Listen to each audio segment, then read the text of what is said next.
તો આ એટલું મારું બોલેલું અલેખે નહીં જાય. અને કદાચ આટલું મગજમાં ઉતરી જશે ને તો જ્યાં ત્યાં ઠેલ્યું લઈને નહીં દોડે ને કોક મૂર્ખ નહીં બનાવે.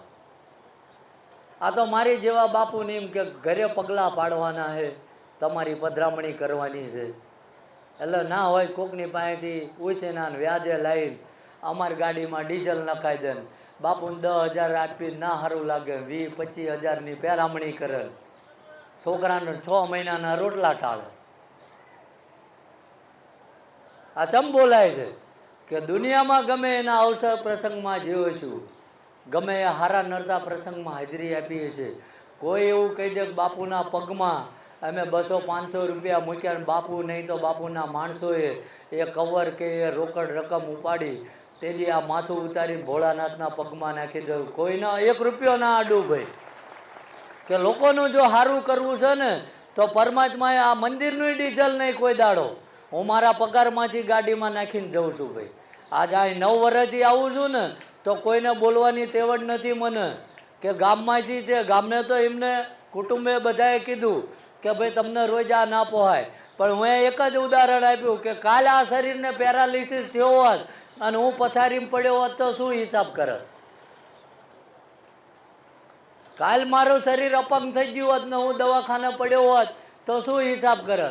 એટલે મેં કીધું હું નોકરી ધંધામાં કમાઉં છું અને કદાચ દવાખાનાના માર્ગે કદાચ મારે 10,000 જતા હોત તો એ 10,000 મારે ડીઝલમાં જાય મને શું વાંધો છે?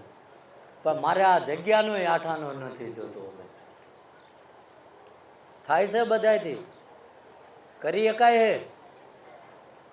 હા, એક વ્યક્તિ તો સાબિત કરો કે આ સંસ્થાની ગાડી આવી તમારા ગામમાં ઉઘરાણે, આટલું અનાજ આપો ને આટલો ફાળો આપો ને. જીવવી ત્યાં લગીને અમે દાદાને એક જ કીધું કે ત્યાં લોકો હાટું પ્રાણની આહુતિ આપી, અમે તારા દીકરા છીએ, જીવવી ત્યાં લગીને માગવી તો નહીં જ તે ભલામણ. કોઈનું ના માગીએ કોઈ કોઈનું. અને જે કંઈ અત્યારે અમે માણસો વધી ગયું, અમારી પાસે વ્યવસ્થા પોર તમે આવ્યા હોત તો આ શેડે નહોતા. કે વ્યવસ્થા આવવાવાળાને વ્યવસ્થા તો આપણે આપીને થોડું બેહે એવો તો આશરો જોઈએ ને. એટલે હજુ અમે વ્યવસ્થામાં લાગેલા. મગજમાંથી એક ગ્રંથિ કાઢી નાખજો, જોવરાએ સારું થાય. મૂર્તિ સામે બેસી જશો ને અને ધંધે લાગી જશો, કોઈ જીવતા લગીને જોવરાવાની જરૂર નહીં પડે. કારણ કે એની સામે જાય એને ખબર છે કે તમને હું નડતર છે, તમે હું માગવા આવ્યા બધી એને ખબર છે. નથી ખબર? આ તો ઘણા આવા મારી પાસે છોકરો ભણવામાં નથી, માથે હાથ મૂકી દો ને આશીર્વાદ આપી દો તો હું 10મું ન પાસ શું કામ હોય? મારા આશીર્વાદ લાગી જતા હોય. કે જે થતું હોય થાય એને કહેવાય કે ભાઈ અત્યારે આ જમાનો છે, ભણ્યા ગણ્યા વગેરે હાલવાનું નથી, તું દાંડે મેળ દે. સમજાય? ઘણા છેલ્લા સ્ટેજ હોય, નાકમાં ટોટા લબડતા હોય કે કેન્સરનો છેલ્લો સ્ટેજ છે, આશીર્વાદ આપી દો, લીવર જતા રહ્યા. મેં કીધું 20 રૂપિયાની ઠીલ્યું પી કહો. ભગવાને આવું શરીર આપ્યું હતું, કોઈનું માન્યો જ નહીં. મોજ કરી લેવાની, એક જ વાર અવતાર મળ્યો. આ 20 રૂપિયાની ખાટિયા પીવાની, સારા કર્મો કર્યા હોય.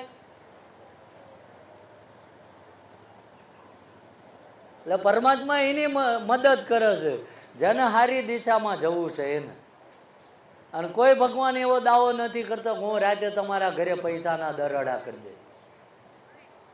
જે સાચું કરે એનો મને વિરોધ ને, પણ ઘણી જગ્યાએ તમને એમ કે હું આમ કરી આલીને તો તમારે બધા પાસે 500 શું કામ ઉઘરાવે છે?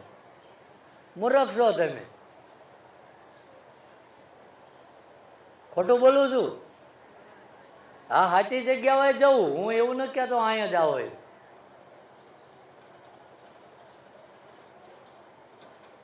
પોતાનું મોડું જીવવું ના હોય. અને આખો દી આ બધાને વચ્ચે બેવું ખાટલો ઢાળી, કોઈ વીઆઈપી નહીં. કારણ કે જે પરમાત્માએ જવાબદારી આપી છે એ બધાની વચ્ચે રહીને જ જીવવાનું છે મારે. ક્યારેય મોટો માણસ બનવું નથી. પણ અભાવ આવી જાય કે કોઈ નિરાશ ના જાય. કારણ કે રૂમમાં બેવું તેમ મને ક્યાંથી મળી શકવાના? હવે મેં એટલી મઢીમાં જગ્યા નથી કે હું 100 જણાને મેં બેહાડી શકું. આપણે બહાર બધાની વચ્ચે જાહેર બે તો બહાર ઊભા ઊભા ઈશારા કરે, અંદર આવું. હવે અંદર હું લાટા લેવાના અહીંયા, સામે તો બેઠો છું, પગે અડી લેવા દો. ઘરે મા બાપના પગે અડો ને મારા હું અડવાનું? પગે લાગવું હોય મા બાપને લાગો, તમારી કુળદેવીને લાગો. દુનિયાના છેડે જશો ને ક્યાંય કળ વગર બળ નથી ભાઈ. અહીં તમે આવશો ને, જ્યાં લગીને તમારી કુળદેવી રાજી નહીં હોય ને ત્યાં લગીને હું કંઈ નહીં કરી શકું. આ મગજમાંથી ગ્રંથિ કાઢી નાખજો. આપણો સારો ટાઈમ હોય, મઢમાં વિરોધ કર્યો હોય, ભુવાના કાંટલા ચાલ્યા હોય, માતાજીના નિવેદમાં રેહીને ઊભા થઈ ગયા હોય, પછી અહીં માર જેવા પાસે આવો એમ માતાજી સારું કરી દે.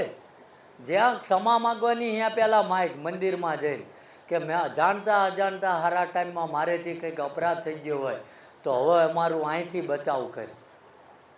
આજે આ બહેનો બેઠા છે, કદાચ કોઈનું બાળક અંદર 4 બાળક ઉવડાયા હોય, મારી પાસે જાજા તો ઘોડિયા હે નહીં, પણ એકાદું બાળક રોતું હોય તો આ બેઠેલા બેનમાં ખબર નહીં પડી જાય કે મારા બાળકનો અવાજ છે.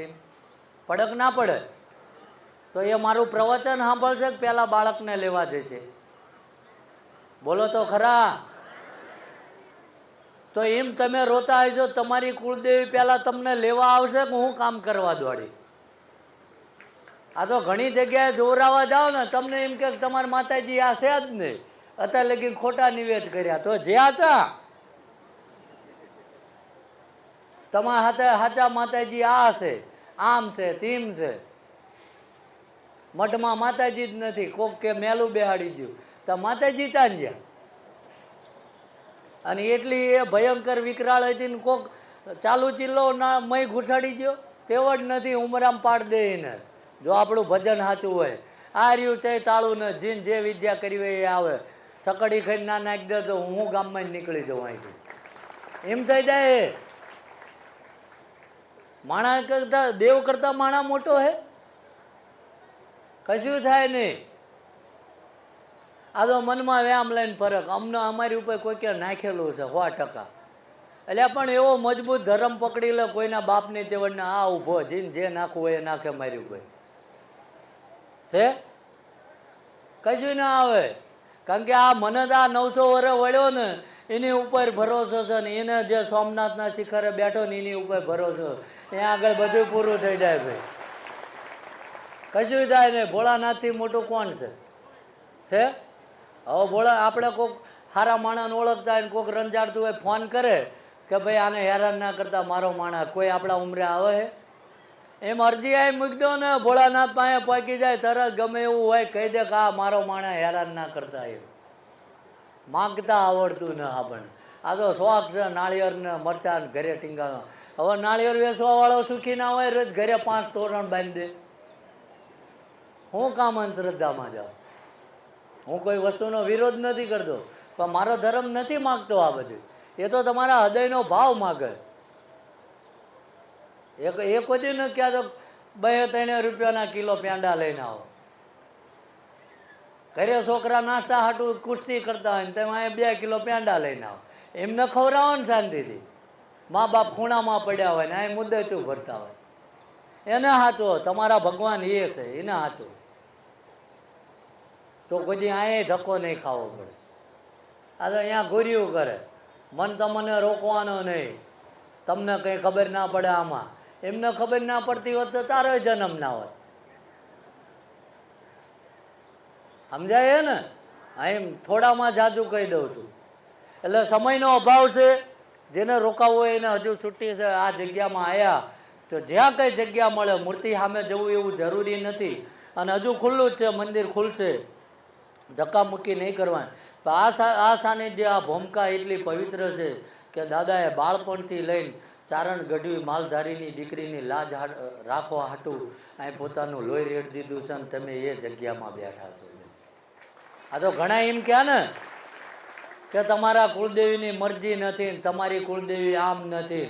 હું તો એવું માનું કે કદાચ જગતમાં ભટકી ગયા હોય, તમારા વડવાની થોડી પુણ્ય હોય ને ક્યાંક 5 આંગળીએ 5 પુણ્ય હારા તમે કર્યા હોય અને તમારી કુળદેવી રાજી થઈ હોય ને તો તમે આ સાનિધ્યમાં પહોંચી શકો. બાકી બધાની તાકાત નથી. છેલ્લા 3 મહિનેથી આવું આવું કરતા હતા, આજ આવવાનો મેળ પડ્યો. ઘણા એવા બેઠા છે, કઈ મારે જોવાની જરૂર નથી.